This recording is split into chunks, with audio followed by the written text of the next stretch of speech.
வாக்குத்தத்தம் உன்னுடையது.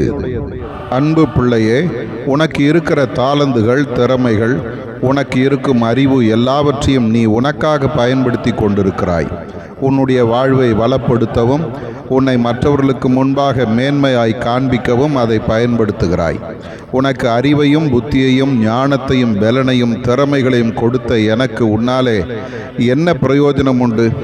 இந்த நாளிலும் நீ உன்னை குறித்து யோசித்துப்பார். இதுவரைக்கும் உன்னை பாதுகாத்தேன், உன்னை நடத்தினேன், உனக்கு உதவி செய்தேன், உன்னுடைய வாஞ்சைகள் விருப்பங்களை நிறைவேற்றினேன்.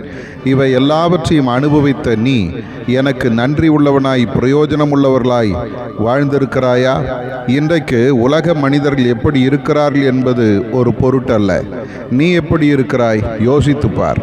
உன்னுடைய எல்லா திறமைகளையும் தாளந்துகளையும் உன்னுடைய படிப்பையும் அந்தஸ்தையும் என்னுடைய பாதத்தில் வைத்துவிட்டு எனக்கு பிரயோஜனம் உள்ள வாழ்க்கை வாழ உன்னை ஒப்புக்கொடு. நான் இன்னும் உன்னை மேன்மைப்படுத்துவேன். இன்னும் நீ அநேகருக்கு ஆசீர்வாதமாக வாழ்வாய். ஆதார வசனம்: ஒரு மனுஷன் விவேகியாய் இருந்து தனக்குத்தான் பிரயோஜனம் உள்ளவனாய் இருக்கிறதினால் தேவனுக்கு பிரயோஜனமாய் இருப்பானோ? யோபு 22:2.